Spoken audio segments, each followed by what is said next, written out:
Ladies and gentlemen, Rigathi Gachagua yesterday humiliated William Ruto and his entire UDA brigades in Kalou.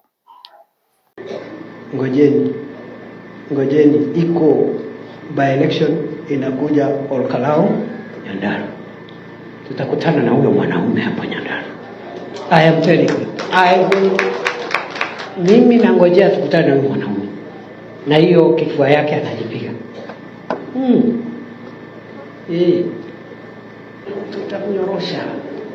His candidate won with overwhelming majority.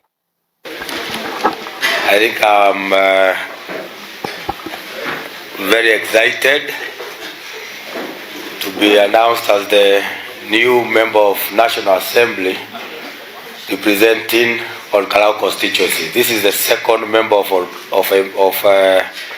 Parliament for Kalou. Kalou was first constituted in 2013, the new constituency, and it was led by the late Honorable Kiaraho, who has served for 3 terms. So I'm the second member of Parliament for this great constituency. First, I wish to thank God for this moment. But the question is, who are the biggest winners and who are the biggest losers after the results were announced? That's exactly what I want us to analyze in this video. Yeah, wagwan tuko na goai. Walisema hatuna watu. Ni akina nani? Hawa sione. Hawa ni nani? Hawa ni akina nani? Chapu hawa waonyeshe wote round, kimbia round. Ni akina nani hawa? Hawa ni akina nani? Wote ni akina nani? Sema hatuna watu. Hawa ni nani? Hawa ni nani? Kazongo tumepeleka home. Aende. Before we do that, in case you're watching this channel for the first time, please take a second or two, click the subscribe button so that next time we produce a video like this, YouTube will automatically notify you. And to the subscribers, I want to continue thanking you guys for your continued support. Ladies and gentlemen, the biggest winner in all this is number 1, Rigathi Gachagua. Let me explain. Rigathi Gachagua was impeached.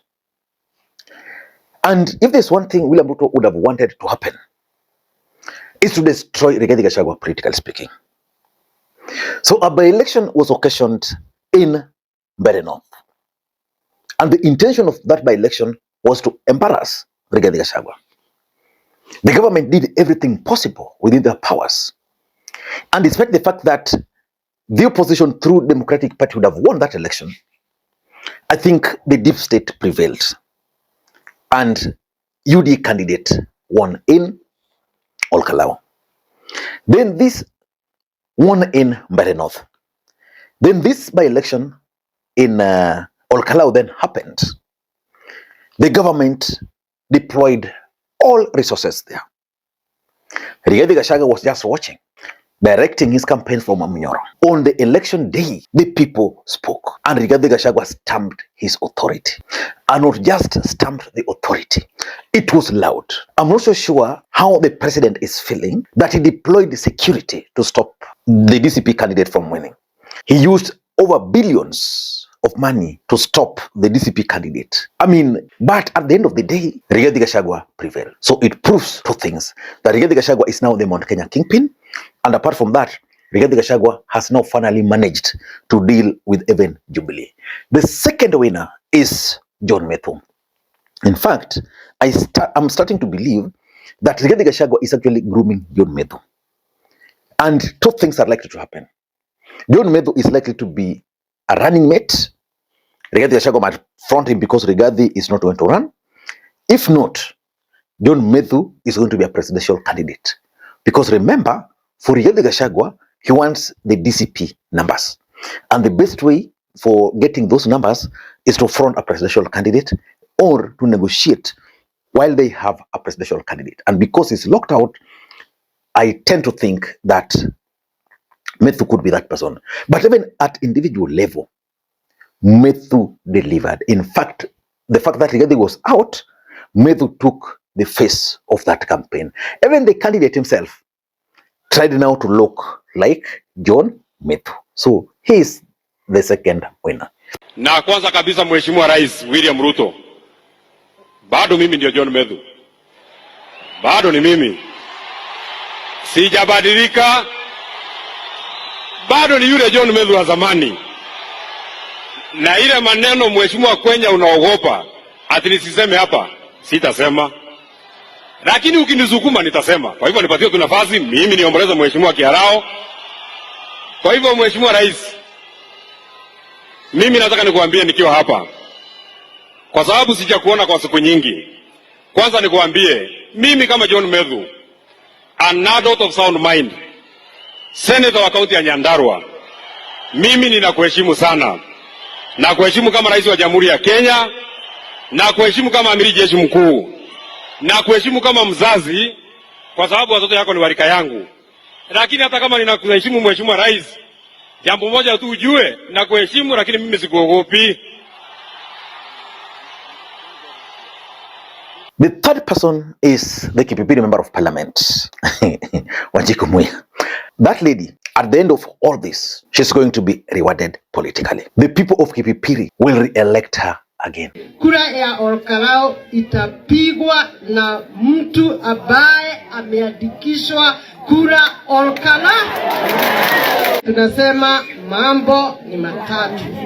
Number 1, chama ya Olkalou na Nyandarua ni DCP. Number 2, mbunge wa Olkalou ni Sami Douglas Amau Waweru. Number 3, kura ya Olkalou itapigwa na mtu ambaye ameandikishwa kura Olkalou.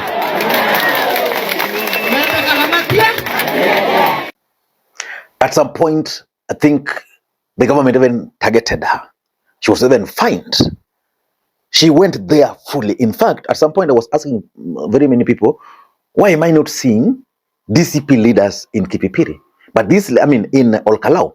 But this lady was ever there, leading fundraisers, leading the campaigns, taking charge. She is going to be the biggest winner also. The fourth winner is Kalonzo Musyoka. You see, Rigathi Gachagua is leaning towards Kalonzo.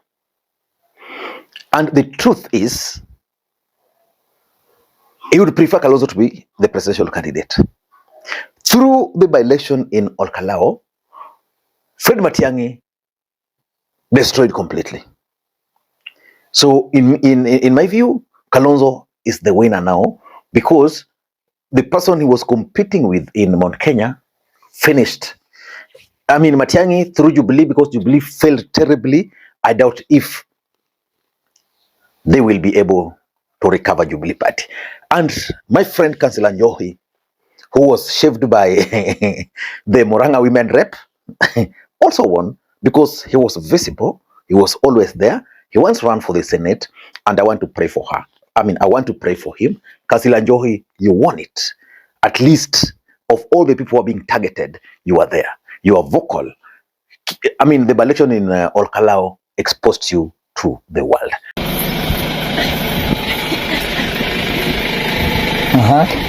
People.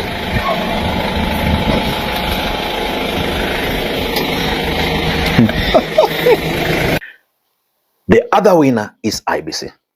You see, most people had believed that the elections were going to be bungled. At the end of the day, they were announced, everybody accepted them.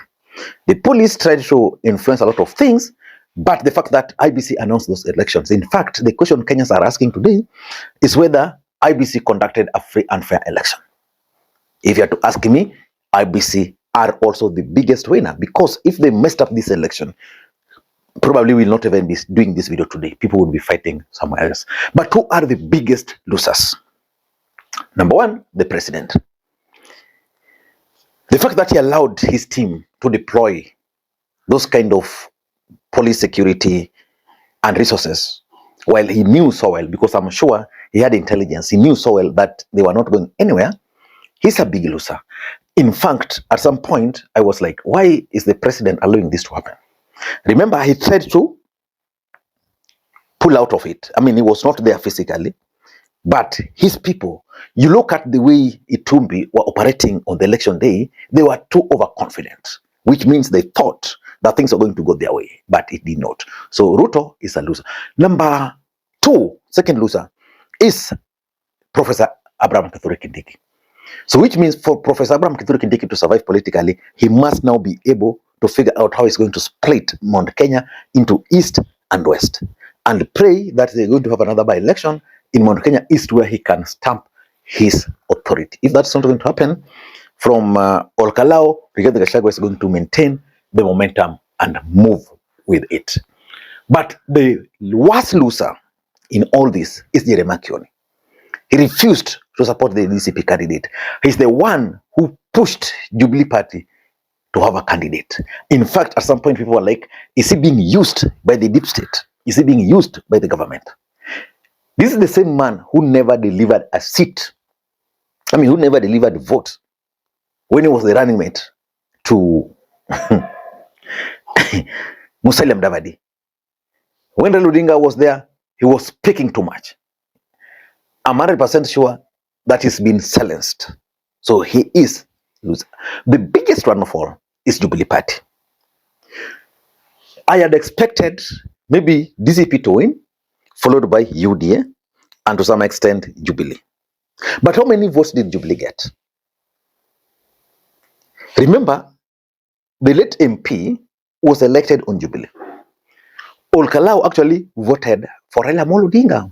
If you look at the voting patterns in Mount Kenya, Olkalao is where Raila got at least most of the vote percentage, in terms of percentage, most votes from in the parts of the mountain. But Jubilee failed terribly. I want to ask you, who are the other losers and who are the other winners? Because I'm also seeing some people are saying that ODM party has also emerged as a winner, because probably through these laws, William Ruto is now going to focus his attention away from Mount Kenya to try and consolidate the ODM stronghold, and therefore he's going to work more with ODM party, and that ODM party can now even lay claim to the position of the running mate in 2027. I don't know what you think. Let me read your comments. Bye bye.